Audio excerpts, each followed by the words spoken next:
will break the record for the longest government shutdown in American history tonight.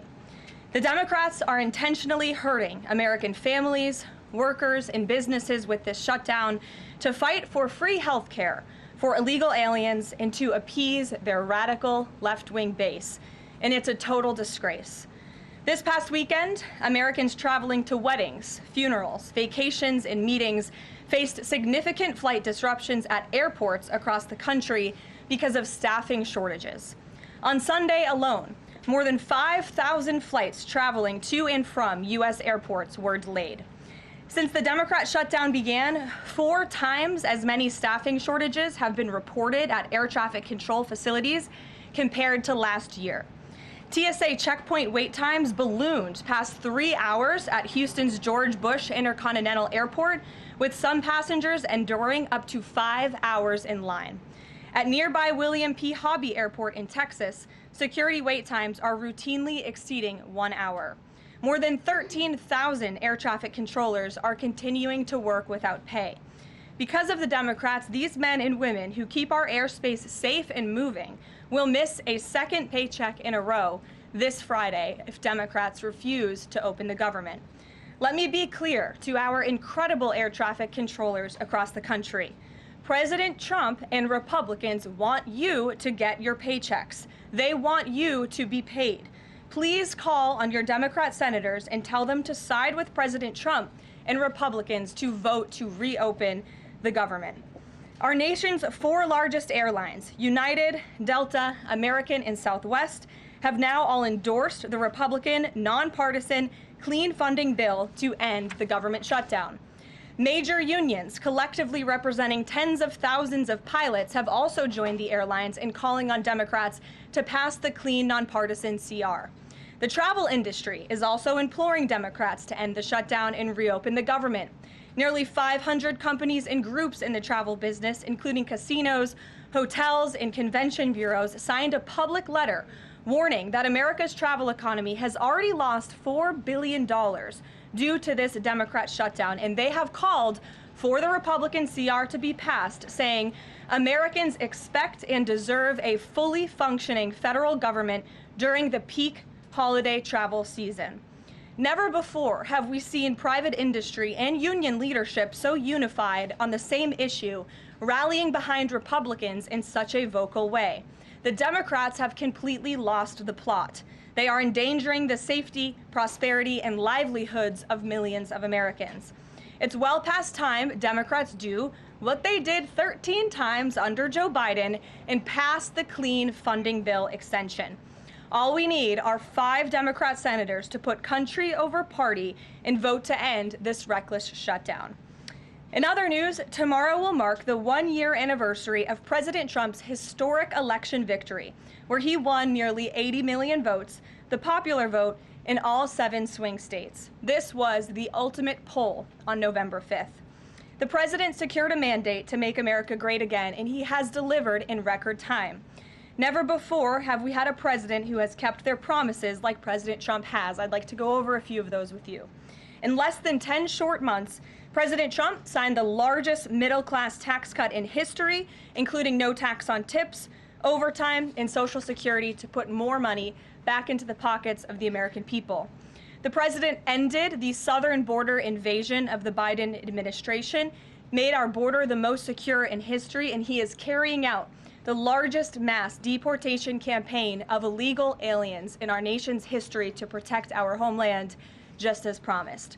President Trump has aggressively taken on drug cartels by declaring them as foreign terrorist organizations and even blowing up narco-terrorists who have tried to poison the American people with fentanyl and other illegal narcotics. President Trump defeated the Biden inflation crisis, and he continues to implement a pro-growth, America First economic agenda to make America affordable again, and we are seeing the results of that every day. Inflation has remained low and steady, averaging just 2.5% compared to the painful average of 5% under Biden, and we know it was historically higher than that for most of President Biden's term. Meanwhile, real private sector wages are on track to rise by almost $1,500 since President Trump took office, a significant change to the Biden years where private sector wages declined and were being wiped out by inflation. President Trump has ended the reckless war on American energy and unleashed energy dominance, with gas prices now plummeting to their lowest average levels in more than 4 years. President Trump implemented powerful tariffs to rebalance America's trade deals, protect American workers, and returning our country to be a manufacturing superpower once again. As a result, the president has secured trillions and trillions of dollars in private and foreign investments into the United States, which are creating high-paying jobs for the greatest workforce in the world. The president has restored America's place as the leader of the free world through his unwavering peace through strength foreign policy that has already ended 8 wars and counting. And the president ended illegal DEI initiatives in our federal government and is returning our country to a merit-based society based on common sense. President Trump protected opportunities for women and girls to compete safely and fairly by continuing to keep men out of women's sports. Americans have a president who works tirelessly, literally 24/7, to improve their lives and make our country better than it has ever been before. So with that, today we will open it up to questions, and we will start with our independent journalist in our new media seat, Julio Rosas. Julio, please start. Thank you. Thanks, Karoline. So over the weekend in Mexico, a mayor in Michoacan, Carlos Manso, he was assassinated while celebrating Dia de Muertos with his family. His assassination has sparked a lot of outrage. A lot of Mexicans are very upset. They're blaming President Claudia Sheinbaum for not taking the cartel threat seriously enough.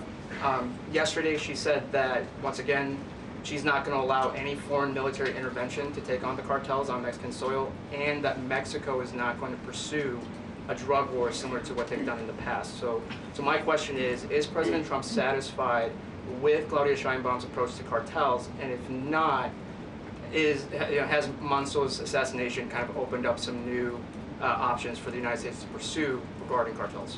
Well, first of all, with respect to this specific news item and this alleged assassination that took place in Mexico, I know the Trump administration, we are aware of that, and of course we condemn all political violence anywhere in all forms.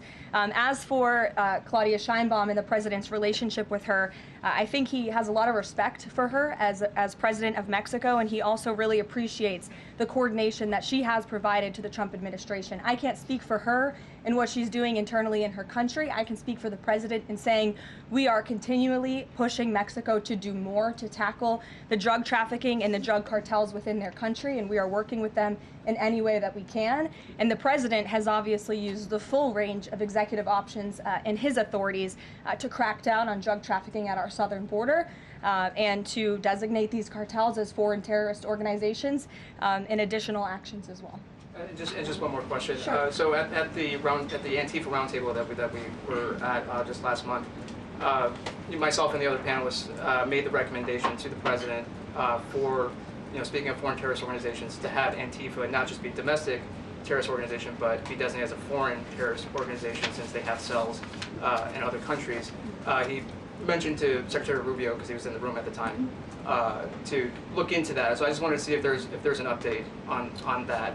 Sure. That process is most definitely taking place. I don't have any announcements for you on that today, but I can certainly assure you the administration is working on it, and I'll check in on it and get back to you, Julio. It's a good question. Thank you very much. Jackie. Thank you, Karoline.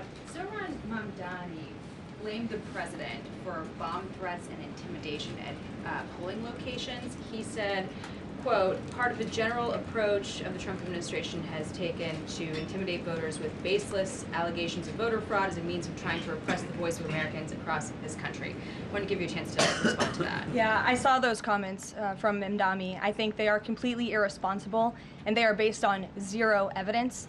And I think this is just another example of how the Democrat Party unfortunately stands for nothing. All they stand against is President Donald Trump. And I think it's quite sad to see that we have someone at the top of the ticket on an election day today saying such things about the president when he obviously had absolutely nothing to do with those threats. And on the shutdown, Democrats have been pretty quiet about the president's push for the nuclear option, terminating the filibuster. Is there any concern around here that Democrats might actually want Republicans to get rid of the filibuster so that one day, when they're in power again, the door's already open for them to pack the Supreme Court, give statehood to D.C. and Puerto Rico, make mail-in balloting permanent, those kinds of things? I think the president has been very realistic and strong in his position on the filibuster. He's been very vocal about it. I just spoke to him about it. He feels really strongly about this.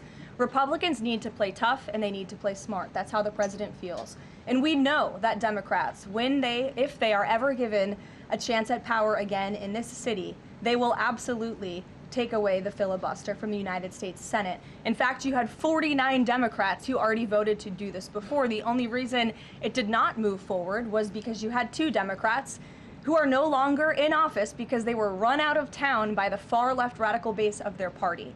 And so President Trump is quite clear on this. He wants to see Republicans move as many good pieces of legislation for our country forward in the next 3 years of his administration as they possibly can.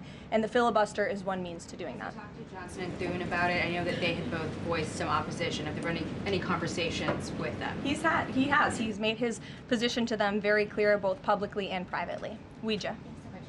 Can you help clear up some confusion about SNAP benefits? Because Sure. the president just posted that they will only be given out when the radical left Democrats open the government and not before. Mm-hmm. But just yesterday, the administration said it would comply with the court order to expend the full amount of SNAP contingency funds by end of business day yesterday. So did the administration distribute that money or defy that court order?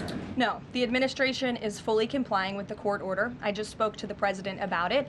The recipients of these SNAP benefits need to understand it's going to take some time to receive this money because the Democrats have forced the administration into a very untenable position. We are digging into a contingency fund that is supposed to be for emergencies, catastrophes, for war. And the president does not want to have to tap into this fund in the future, and that's what he was referring to in his Truth Social post. So the Department of Agriculture, as for the latest SNAP payment in the judge's order, put out guidance to states today on how to get that money to the recipients of SNAP.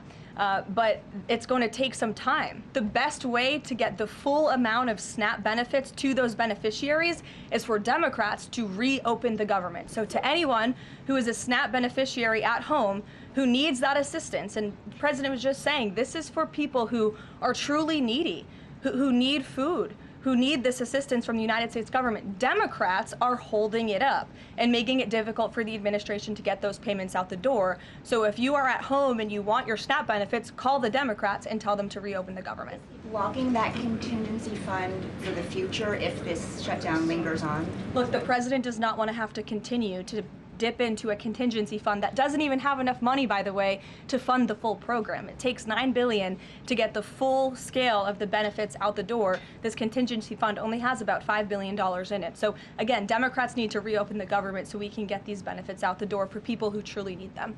Kate. Thanks. The president suggested that if Mamdani wins, that he would cut federal funding to New York. How much funding would be impacted? What would be impacted there? Well, look, we won't get ahead of the election results, nor will I speak to what the president may do in the future. We'll see how tonight goes, and then I'll let him speak on it further. And why did the administration exclude Democratic lawmakers last week? There was a briefing about U.S. strikes on alleged drug trafficking boats. Why were those Democrats excluded? The administration has briefed Congress on these matters 8 separate times, and Democrats have been included in those briefings. In fact, I know that Secretary Rubio will be on Capitol Hill tomorrow to brief the Gang of 12, which includes Democrats as well. So the president's made it very clear, if senators want to understand the administration's operations against narco drug traffickers, we are very happy to speak with them about that, and we will continue to do so. But we've been incredibly transparent. As I said, there's been 8 briefings on this topic, with the 9th coming tomorrow. Rachel. Thanks, Karoline. There's been some reporting out there about the possibility of furloughed workers not getting back pay. We know that the president signed that bill into law in his first term. Does the administration guarantee that all furloughed workers will get back pay? This is something we are very much open to discussing with Democrats as part of the discussions about the continuing resolution to keep the government open, and it's something that Republicans are talking with Democrats about right now. I won't get ahead of those negotiations or discussions. That's a possibility that may not happen, even though it's law. I just said Republicans in the White House are very much open to discussing this with Democrats. And then just one last question. As this government shutdown now drags on, about to make history as the longest government shutdown in American history, can you talk about what the president is personally doing to try to see an end to this? He's pushing Republicans to keep voting and to keep opening up the Senate floor to vote for the clean continuing resolution. He had the Senate Majority Leader and the House Caucus Leader, Hakeem Jeffries, here at the White House to talk about this in the very early stages, to give them a chance to come to their senses and avoid this entire government shutdown at the very beginning. And they chose not to. And I think it's been very clear to everyone in this room and to everyone across the country that the Democrats are playing partisan politics with our United States federal government. And all Republicans have wanted to do for the last 35 days is reopen the government. That has been the president's position since day one. It is his position today on day 35. And all we need are 5 common sense Democrats with have a little bit of courage and come to the table and vote with Republicans. I saw Senator John Fetterman on television last night saying that he hopes more folks in his party will step up. And we certainly agree with him on that point. Sure. Karoline, the president posted on Truth Social that the voting underway in California is, quote, rigged. What evidence does he have of that, and what does it mean that mail-in ballots in that state are under legal and criminal review? By whom and why? And also, in this vein, does the White House still plan to issue an executive order banning mail-in voting, and what legal authority do you have to do that? The White House is working on an executive order to strengthen our elections in this country and to ensure that there cannot be blatant fraud, as we've seen in California with their universal mail-in voting system. It's absolutely true that there's fraud in California's elections. It's just a fact. It is just a fact. They have a universal mail-in voting system, which we know is ripe for fraud. And if you want to deny that, I'm happy to provide you all of the evidence for it. I'd be glad to send that to you after this briefing. Rigged. Fraudulent ballots that are being mailed in the names of other people, in the names of illegal aliens who shouldn't be voting in American elections. There's countless examples, and we'd be happy to provide them. As for executive action the White House is taking, yes, we are looking into that. And like any executive order, of course, any executive order the president signs is within his full executive authority and within the confines of the law. Stephen. Thank you, Caroline. I've got 2 questions I'd like to ask you about New York, but first I'd like to ask you about breaking news from the Attorney General. She revealed just about an hour ago that the Biden Justice Department seized President Trump's official first-term phone and subpoenaed his private phone records. Do you have a reaction to that? And also, do we know if they actually got those private call records? I saw the Attorney General's post on that. For additional questions, I would refer you to the Department of Justice, but I think this is just further evidence of the egregious overreach and weaponization of government that took place under the previous White House against then former President and now President Donald J. Trump. It was a clear effort by the Biden White House and the Biden DOJ to go after the president, and this is just further evidence of that.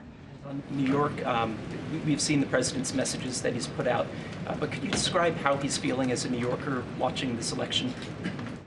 Well, the president is a New Yorker and he loves New York. It is his home. He talks about that all of the time, and he's made his thoughts on this election quite clear, I think, himself. In the back, yes, go ahead. Thank you. Over the weekend, there were reports. I was going to you in the green, but go ahead and then you can have your question. Thank you. Over the weekend, there were reports that President Trump was due to host President of Syria, Ahmad al-Sharia, on Monday. Do you have any preview for that meeting? Is he expected to invite him to join the U.S.-led anti-ISIS coalition?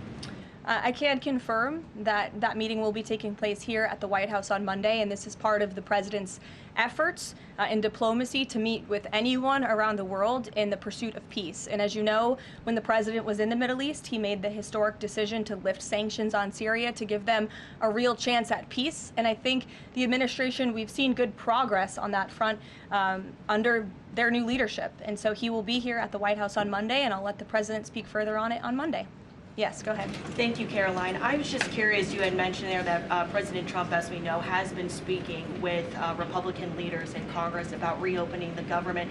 Is he involved in any other negotiations, and is he prepared to sign something if a deal does come out by the end of this week? On top of that, with SNAP benefits, does he have any authorities or considering any authority there to release more funds to help people who are desperately needing case benefits? So look, I think I've already answered the question on SNAP. We're complying with the court's order and we're getting that partial payment out the door as much as we can and as quickly as we can, but it's going to take some time because again, this is a prorated payment that we're tapping into a contingency fund for. The best way to get those payments out the door is for Democrats to reopen the government. But yes, the president is in constant communication with his friends on Capitol Hill.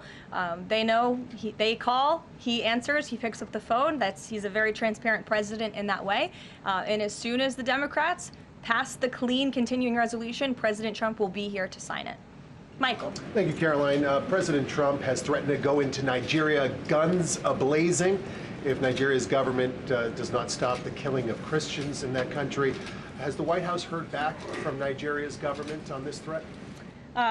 As the president stated, Michael, if the Nigerian government continues to allow the killing of Christians, the United States will immediately stop all aid and assistance to Nigeria and may take action to wipe out the Islamic terrorists who are committing these horrible atrocities, especially against innocent women and children. I don't have any further announcements on that for you today, but I can assure you the President of the United States is watching this situation unfold very closely, as is our Secretary of State, Marco Rubio. Caroline, President Trump has endorsed Andrew Cuomo in New York City's mayoral race. He has not by name endorsed Winsome Sears in Virginia's gubernatorial race. Why is that? Look, as you know from this podium, I'm quite limited in what I can say with regards to ongoing political elections. I think the president has spoken for himself and what he wants to see take place in these elections today. Leavitt. Thank you. I would like to ask you about India-US relationship. What is President's thoughts on the future of India-US relationship? I'm sorry, Leavitt, can you repeat that? What is President's thoughts on future of India-US relationship? I think he feels very positive and strongly about it. As you know, he recently, a few weeks back, spoke to Prime Minister directly when he celebrated in the Oval Office Diwali with many high-ranking Indian American officials here at the White House. We have a great U.S. ambassador to India in Mr. Sergio Gore, who will represent our country very well. And the president and his trade team continue to be in very serious discussions with India with respect to that topic. So I know the president has great respect for Prime Minister Modi, and they speak pretty frequently. Thank you. Hi, yes. The air traffic controller crisis ongoing. Secretary Duffy said he will now start to cancel and ground flights next week to maintain safety. Should people fly next week given this new information, and is the administration encouraging people to stop flying altogether and look at alternative transportation modes? The administration is encouraging Democrats to reopen the federal government so this chaos and disruption to our air traffic control system in the United States of America stops. It is ridiculous that we have even gotten to this place and that the Democrats have continued to shut down the government with 35 days, our air traffic controllers continuing to work unpaid, every single major airline in our country coming out and begging the Democrats to please reopen the government. And you had a Democrat staffer who was quoted, I believe in Politico a few weeks back, saying, short of planes falling out of the sky, we are not going to reopen the government. That is a reckless and dangerous statement from someone who didn't want to put their name on that statement, but we know it came from the Democrat Party. And I think we're very clear. We want to reopen the government so we can resume travel in the safest and most efficient way possible, especially as we head into the busiest travel season of the month. We have Thanksgiving in a few weeks. And so Americans across the country need to make it very clear to their Democrat representatives that we want this government to be reopened so we can resume safe and efficient travel. Fran. Caroline, as of last I checked, the president still had not commented on the death of former Vice President Dick Cheney. Is the White House involved in the funeral arrangements in any way? Does the president plan to speak at the funeral? Has he spoken to anyone in the Cheney family today? And does the White House have an opinion on whether or not the former vice president should lie in honor or stay in the Capitol? I don't believe the White House is involved in that planning, or at least hasn't gotten to it yet. I know the president is aware of the former vice president's passing, and as you saw, flags have been lowered to half staff in accordance with statutory law. Jasmine. Thank you. Back on the question of the filibuster, how much political capital is President Trump willing to expend to get Republicans to do what he's asking? I mean, will we see him at the Hill? Will he be calling folks over here? What exactly is President Trump planning to do outside of these true socials and maybe some of these private conversations to get Republicans to fall in line? Look, I think you'll see. I think you'll see the president continue to engage very strongly and consistently with his friends on Capitol Hill. I don't have any meetings to read out for you at this time, but I think you should stay tuned and keep your eyes on Truth Social on this matter. The president's making his position on it quite clear. And again, he is right. Republicans need to play tough. We know that this is what the Democrats will do if they are ever given the keys to power again. And he wants to pass as many good pieces of legislation as we possibly can for our country and for our people. That includes election integrity reforms. It includes additional tax policy. It includes, fixing our immigration system further in ways that only Congress can. And the president fears with a Democrat Party that is so radical and opposes everything he does and everything he says, this is the only option for Republicans to move forward. Karen. Question. President Trump said to CBS in the 60 Minutes interview that he did not know the Binance founder, which he pardoned. What exactly did he mean for that? I know it caused. He means he does not know him personally. He means he does not have a personal relationship with this individual. And when it comes to pardons, the White House takes them with the utmost seriousness, and the president understands the responsibility that he has as president to issue clemency and issue pardons to individuals who are seeking that. That's why we have a very thorough review process here that moves with the Department of Justice and the White House counsel's office. There's a whole team of qualified lawyers who look at every single pardon request that ultimately make their way up to the President of the United States. He's the ultimate final decision maker. And he was very clear when he came into office that he was most interested in looking at pardoning individuals who were abused and used by the Biden Department of Justice and were over-prosecuted by a weaponized DOJ. And the individual you're referring to, that was certainly the case. Even the judge in his case said that the sentencing that the Biden administration was asking for was egregious and went too far. And so the president is correcting that wrong, and he has officially ended the Biden administration's war on the cryptocurrency industry, and I think that's the message he sent with this pardon. Karen, yes. Back on the issue of back pay for furloughed workers, you said that the White House is open to discussing that with Democrats, but what would that discussion even be? There was a law, the president signed it in 2019. What could a discussion look like? Why is that even open for discussion? Look, Karen, as I said, Republicans are talking about that with Democrats right now, and I don't want to get in the middle of those sensitive conversations. But as we've complied with the SNAP order, the White House, the administration is always going to comply with the laws. We're always going to comply with the ruling of judges across the country. But the Republicans are discussing this matter with Democrats right now. Why would there even be a consideration of not paying those workers, though, Caroline? News Nation. Big day in the Supreme Court tomorrow with President Trump's tariff policy facing a legal challenge. What's at stake with that case? And if the Supreme Court rules against the Trump administration, what is Plan B for trade policy? I'll tell you, the White House is always preparing for Plan B. It would be imprudent of the president's advisors not to prepare for such a situation. With that said, we are 100% confident in the president and his team's legal argument in the merits of the law in this case, and we remain optimistic that the Supreme Court is going to do the right thing.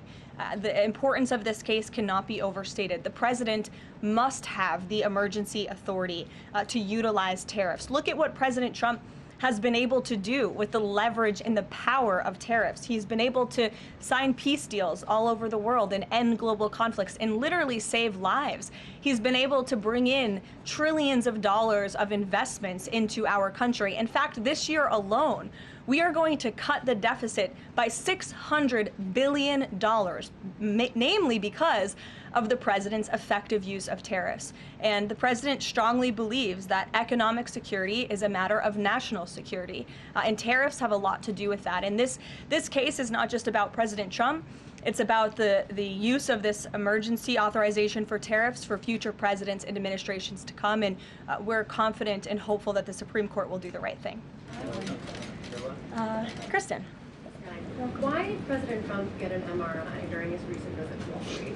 Look, as President Trump said, he would inquire with the physicians. I'll check back on that. But as the physical itself stated, Kristen, and as you all know, because you are all witness to it, every single day the president is in optimal physical health. This was a follow-up appointment, and we provided a detailed readout of that physical. I'm happy to give it to you again, and I can inquire further. With all due respect, an MRI is a very specific procedure. It's done on a part of the body looking for something specific, so it's not generally part of any kind of routine checkup. And in addition, President Trump has said that he wants to be transparent. He told us to ask the doctors, which we have and have not heard back.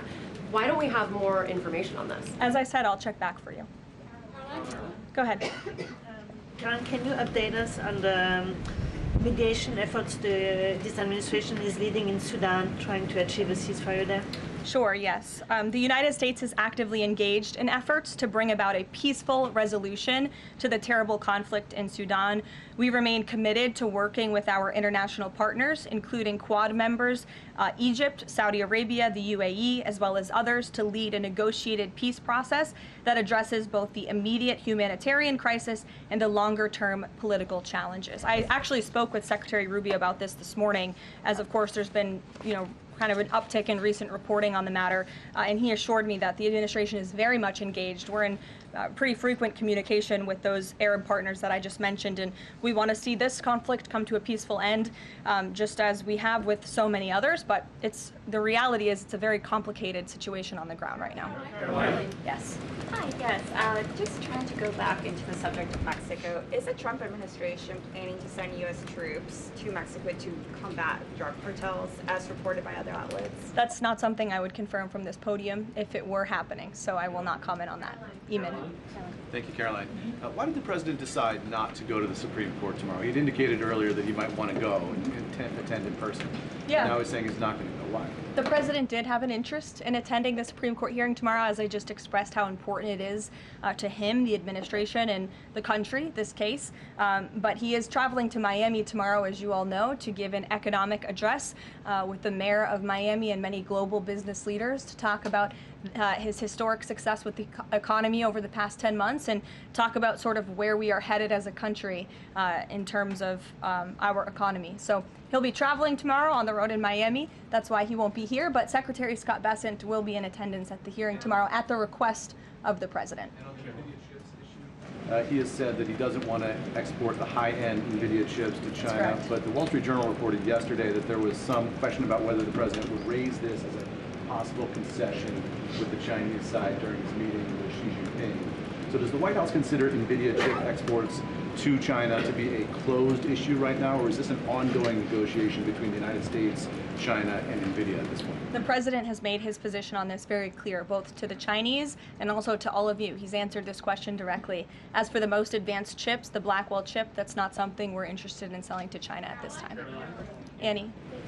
Does the president think that the results of the Virginia or New Jersey gubernatorial races tomorrow, or statewide races tomorrow, will in any way reflect a voter sentiment towards his administration? Look, Annie, I'm not at liberty to talk about the election results, and I certainly won't get ahead of them. I'm not going to engage in hypotheticals that may or may not happen tonight. We'll have to watch and see. And I'm sure you'll hear directly from the president tomorrow on that point. Quickly on Snap, just really quickly, is there anything that prompted the president's tweet this morning? Because it did seem quite different from some of his other communications about Snap. It seemed a little bit out of the left field. I'm just wondering if he had a conversation or if there's anything you're aware of that caused him to decide to, at around 11 o'clock, to send out that message. Look, the president is constantly well read on the news, as you know, and he is very much aware we are in day 35 of a government shutdown in which these SNAP benefits, we're pushing them out the door. USDA put out that guidance to the states this morning. The president was aware of that, and he wants to make it very clear that these benefits are in jeopardy because of the Democrats, and they should just open the government so that we can continue getting these funds out the door in an easier and more efficient way. There's some new reporting that just dropped a few minutes ago that the Trump administration is negotiating with the makers of Ozempic to sell some weight loss drugs for $149 a month. That's according to the Wall Street Journal. Do you have any more information on that? Can you confirm that? I think the president has said himself in previous Most Favored Nations announcements that this is something that the administration has been engaged in and looking into. I won't get ahead of the president on any future announcements, but I will echo his strong commitment to bringing down drug prices in this country. And you've heard it directly from Secretary Kennedy and Dr. Marty McCary and his entire Health and Human Services team, how committed the president is to bringing down the cost of drugs, and we're working with pharmaceutical companies to do that every day. Very quickly, Karoline, on SNAP. I know it's been asked, and I know we just asked it, but I want to put a fine point on it. You talked about the president's post here, and he wrote that SNAP benefits will only be given when radical left Democrats open up the government. I understand your previous answers, but as written, how would that not violate a court order as it's written? I've now answered this question several times, Gabe. We are complying with the court's order. We are getting the payments out the door as quickly as we can. USDA sent the guidance to the state. The president is referring to future SNAP payments. He does not want to have to keep tapping in to an emergency fund and depleting it. In the case of a catastrophe in this country, he wants to have those funds preserved, as they should be. And he's made it very clear Democrats should reopen the government. I have one final positive note for all of you. I told you I would keep you posted when the White House would resume public tours. Well, I'm pleased to announce the Office of the First Lady has reopened the doors for public tours on Tuesday, December 2nd. There will be an updated route, of course, for guests in light of the ballroom construction that's taking place, but we very much look forward to celebrating the holiday season. And the public and members of Congress and anyone who wants to come visit the First Lady's beautiful decorations is welcome to go to whitehouse.gov/visit to sign up for a tour. Thanks, guys. We'll see you tomorrow.